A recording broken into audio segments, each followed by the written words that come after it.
So welcome back to Journalism 102. Today we're going to be talking about a concept called writing to video. And it clearly relates to writing scripts for broadcast news stories. And it's sometimes referred to as video referencing. So you're essentially referencing the visuals with the copy or text that you write for your story. So those two terms are really sort of interchangeable: video referencing and writing to video. So it involves writing or creating copy or text that complements the video that the audience sees on the screen while the reporter or anchor is reading the script. At its most simplistic, it can be sort of characterized as see it, say it. So if you're talking about a dog in your script, we should be seeing a dog on the screen. Of course, you can take this to the extreme and overdo video referencing. For example, you don't need to tell us that the man wearing a green shirt was hoping to take on the role of fashion guru for the event, unless he's one of many men in many different color shirts, and then video referencing is going to be important. So if there's only one guy on the screen and he happens to be wearing a green shirt, unless that green shirt is relevant in some way to the story, there's no reason to mention it. So you can take video referencing too far, but in general, what we typically find is people not taking video referencing far enough. They rely on what we call wallpaper video. And I'll show you a couple examples of that.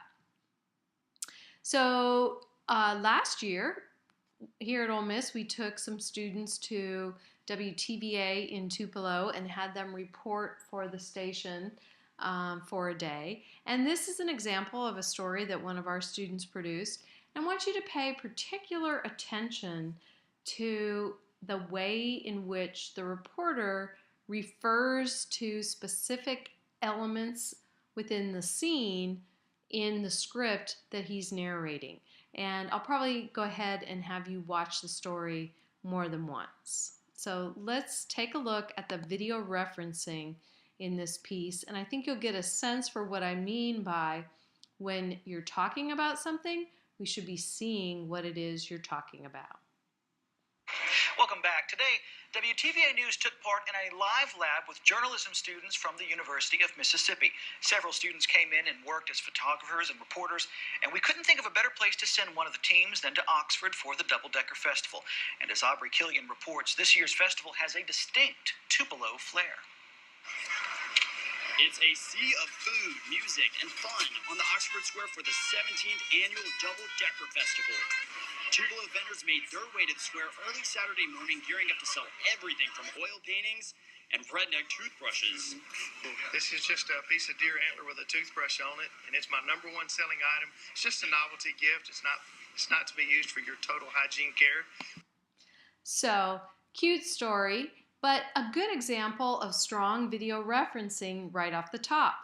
When the reporter is talking about food, we're seeing food. When he's talking about music and fun, we're hearing a little natural sound of music on the square and those crazy characters walking around on stilts with colorful costumes.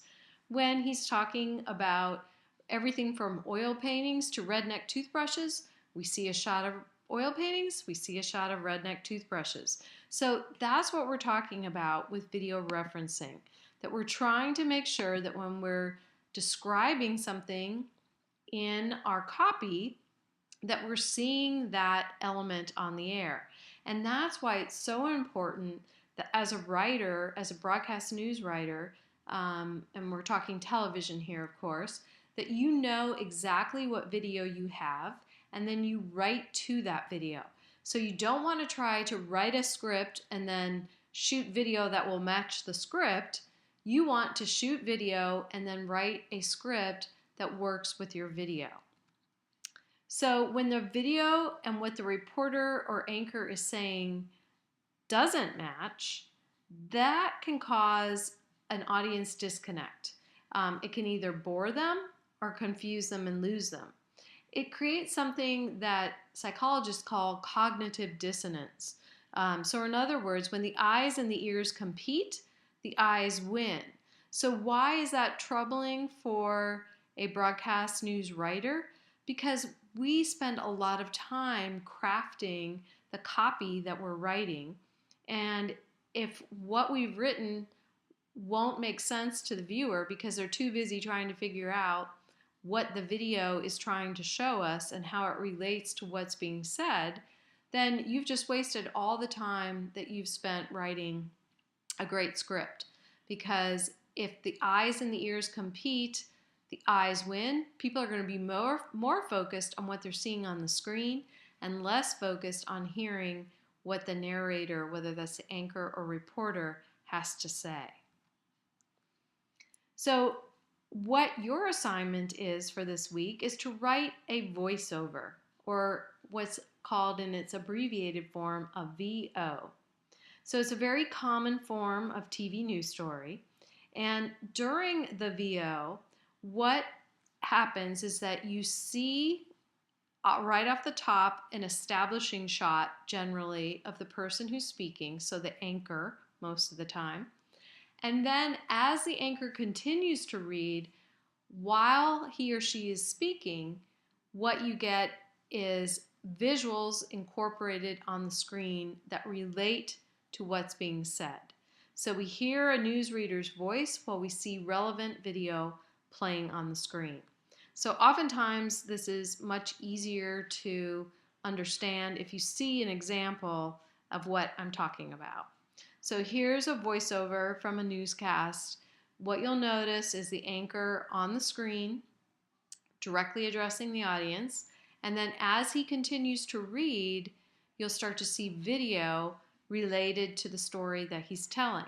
Now I want you to pay careful attention to the video, and I want you to think critically about it. Is it a good example of video referencing?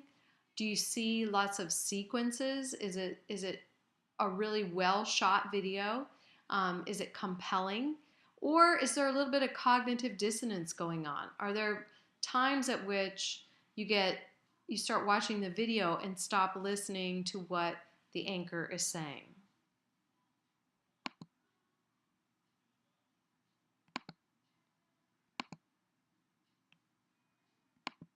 Bexar County Commissioners are starting the process of turning some donated land into the first new park in almost 15 years. That project will redevelop the site of the old Hot Wells Hotel and Bathhouse, turning it into a public park and historic site. The current owner of the property has stabilized the bathhouse ruins, capped a well on the site, and developed plans for the project. He'll donate all that to the county to operate and maintain.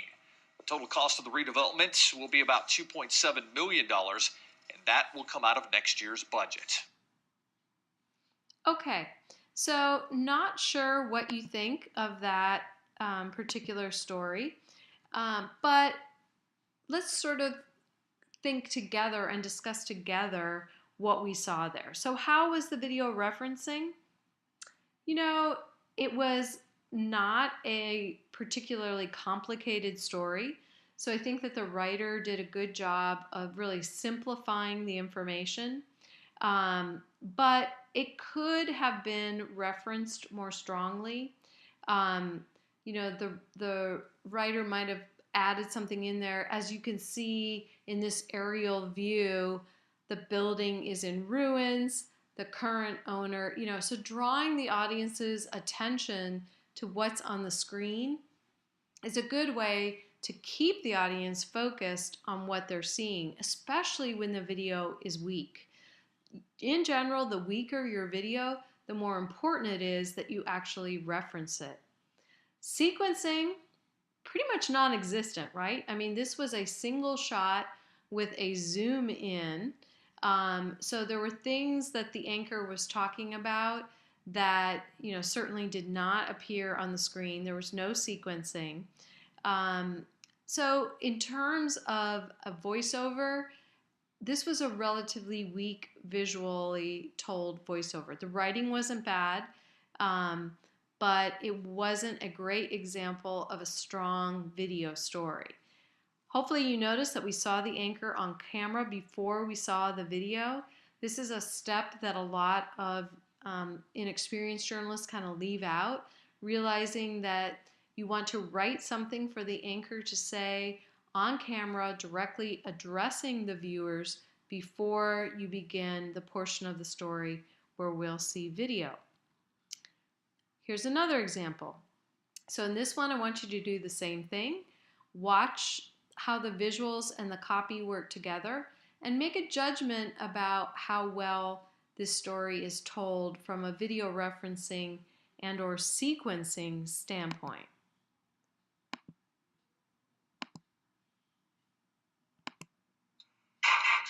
Thanks very much. The Exeter County Elections Administrator says a review of votes in Gardendale could lead to some different results. A vote to incorporate Gardendale in 6 different townships failed across the board over the weekend.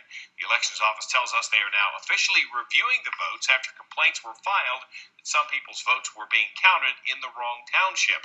It's possible that some people's property was not addressed correctly. They tell us it will be the end of the week, though, before they know anything, and while it's possible a different outcome could happen, Mitzi Scheibel with the Elections Office says it's unlikely that that will be the case. Okay, so how is the video referencing? How is the sequencing? If you said both were poor to non-existent, you are right. In terms of a good visual story, this was pretty weak, right? What the shots in the beginning of the oil wells had to do with this story, I really don't know. So right off the bat, I think I would have rearranged the video to start with a sequence. There was the possibility of a sequence in there had the writer sort of put it together that way, and my guess is this was an example of a story where the writer wrote a script and then an editor just slapped video on the story without actually thinking about how they work together. So my guess is that the person who wrote it didn't edit it, and the person who edited it didn't really pay attention to what the copy was saying. So what you need to do to create strong video stories is you have to log your video. So video logging is essentially watching your video and making a list of all the available shots that you've gathered. For example, in that video that we just watched, there was a wide shot of the Vote No truck, had a couple of signs on it, and looked like, you know, some people had sort of set up this truck and put their signs up there to express their viewpoint. There were a couple of close-ups, you know, medium to close-ups of a Vote Yes sign and a Vote No sign. So with good video referencing, the writer could have done something like this. The vote to incorporate Gardendale in 6 different townships came up with a big no. And while we are hearing that, we're seeing a wide shot of that truck with the signs. But those who said yes challenged the decision. So close up of that yes sign, saying the no votes were counted improperly. So in that way, you could have created a video sequence and written directly to the shots in the sequence. So that's what I want you to do for this upcoming assignment, is I want you to take the video that you have, create a video log of all the available shots that you have, and then write a story that marries the best of that video, the best sequence that you can come up with the most compelling copy that you can create. Now here's an example of what the script is going to look like when you actually put it all together. So in this case, we're indicating that the anchor was on camera, so that's what essentially anchor intro is referring to. And the first line here, Lafayette County Sheriff's deputies are investigating a homicide tonight. So the anchor says that on camera, and then it's followed by 29 seconds of video that, as best as possible, matches or is referenced by this script. So in this case, as you can imagine, it's a story about a homicide. The reporters went out there, better than a day after the body was found. So there wasn't a lot to show. There wasn't a lot of relevant video. So they did the best they could to reference the visuals that they had and to try to keep the story very tightly focused on what they had and not go off on lots of details for things that they have no video to show for. So here's an example of what that video looks like. And while this video plays, if I can get over here, I'm going to go back to the script and bring that video up and read for you the script while you're seeing the video. So let me move this down, bring that forward. Okay, so the anchor would say, Lafayette County Sheriff's deputies are investigating a homicide tonight. The body of Mackenzie Darrell Frierson was found Tuesday after a 2-month search. Frierson's body was discovered west of FNC Park in this wooded area near one Lafayette County neighborhood. The Sheriff's Department is leading the investigation and has ruled the death a homicide, the first since 2010. Newswatch tried to contact investigators, but no one returned our calls. If you have information, call Crime Stoppers at 662-234-8477. So as you can see in this video, there weren't a lot of great shots, a lot of relevant shots, but the reporter and photographer did the best they could with the visuals that they had. So when they're talking about Mackenzie Darrell Frierson, we're seeing his photo. Referencing FNC Park, we see a sign of the park, and this wooded area near one Lafayette County neighborhood, we see shots of the woods. At that point, that's really the only visual elements that they were able to find. And so the rest of the story doesn't directly reference the video until the very end when they put the phone number on the screen. But that's what we're talking about, that you won't reference every shot throughout the story. But when you can, and when it helps with the understanding of the story, you try to make direct references. So your assignment is to use the video that you've shot and the information that you've gathered to write a 30-second voiceover. Be sure to reference your video and write to at least one video sequence. So you want to create at least one video sequence and write 30 seconds worth of copy and follow the instructions provided within the week's assignment for how to edit your video to this script. But your first assignment is to write the script.